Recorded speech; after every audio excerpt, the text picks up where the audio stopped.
The issue begins with our heroes arriving in Bizarro World. They are welcomed by Bizarro and Batzarro, who, unlike our Batman, doesn't growl when he speaks. Only Bizarro Robin is missing, as he is in prison for beating Bizarro Joker to death with a crowbar. Batman asks about the plague on Bizarro World. Two of the Bizarros caught it and dragged our heroes there to help. They explain that the plague is causing mass panic, turning Bizarros against one another. The heroes need to find out who or what is behind this pandemic before it spreads further. Suddenly, someone interrupts them. It's Bizarro Brainiac, Brainzarro. As they need to escape, Batzarro shows them his Batmobile. After some arguing, they hop in and let Superman deal with Brainzarro while they go to find the greatest genius in this world, Bizarro Lex Luthor.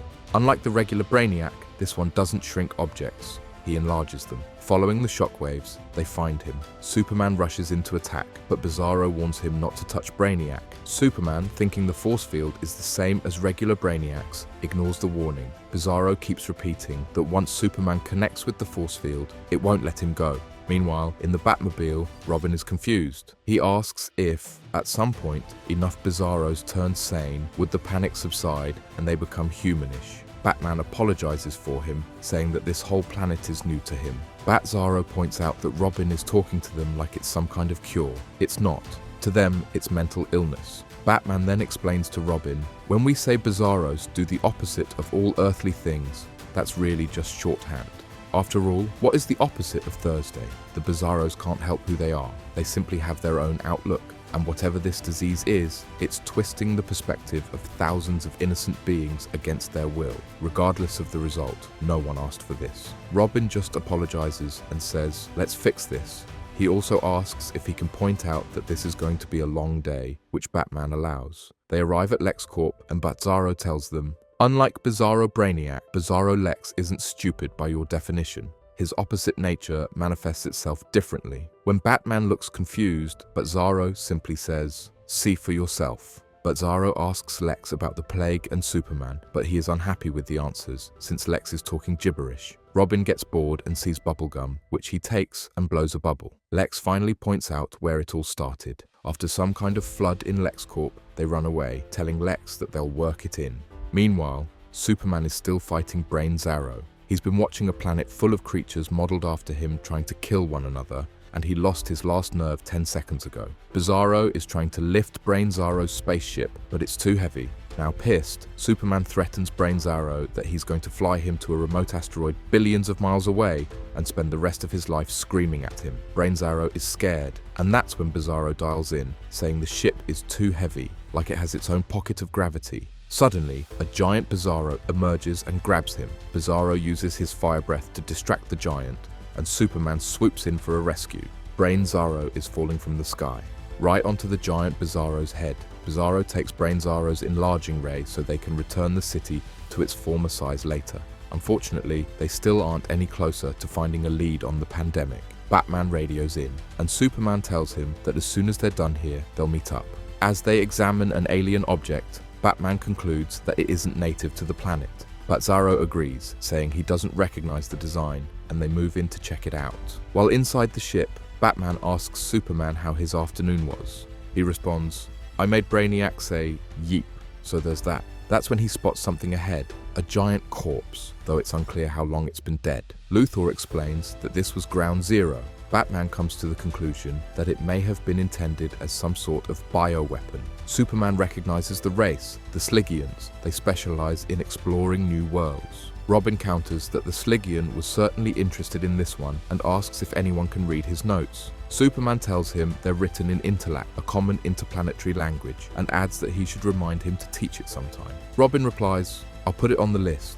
As Superman starts reading, something hits the ship. Bizarro goes to check it out and tells him to keep reading. He'll hear him if anything happens. From the Journals of Krylac 3.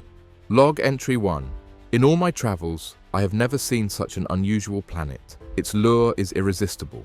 The Encyclopedia Galactica calls it Bizarro World, initially inhabited only by imperfect duplicates of Superman and Lois Lane, whoever they may be. These beings, in turn, populated it with other various Bizarros to combat their loneliness. Log Entry 2. I cannot believe Bizarro World exists. Not because its populace is odd, but because everyone seems oblivious to the dangers of a cube-shaped world. The reason standard planets are largely round is due to gravity's function. Their planetary cores pull on all surfaces fairly equally. Here, however, gravity is gradually becoming heaviest near the centers of its faces, while barely existing at its tips. Superman points out that there are some mathematical notations to back that up, and continues reading. Log entry 3. My calculations never vary. The looming crisis is obvious. I will tell the beings in the nearest city they must evacuate before all is lost. Log entry 4. I implored them to listen, to understand their peril, that their supermen could take them all to safety.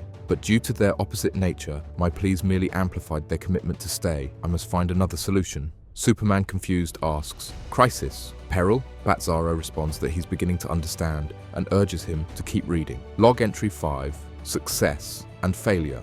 Though I have figured out how to prevent the impending genocide, there's no time to enact my plan without their cooperation. In desperation, I have created a highly contagious virus, one capable of affecting the part of the brain that controls rational thought, in hopes infected Bizarros will finally take heed while there is still time. Log entry 6. It seems to be working. The going is slow at first, but there is unhope. Robin, confused, asks, Unhope? Superman replies that it must be a mistranslation, at any rate. Log entry 7.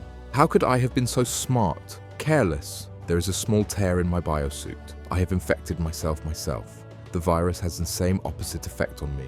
I have no time to not find a cure. Each hour, it takes further hold. My brain is now soup smart, too foggy to even operate my ship. Me am excited, by doomed to the same horrible fate as the Bizarros. My life is over, so why go on? What is my death life, anyway, without my mind? Me pray grand uncreator, scold me for seeking merciless peaceful end. Superman looks down and says that was the final entry. Poor fella. Batman goes, the unstable gravity. He was right about it, and he took his solution to the grave. This planet's center faces are being sucked in, the corners are detaching. Bizarro World is about to implode, and we have no idea how to save it.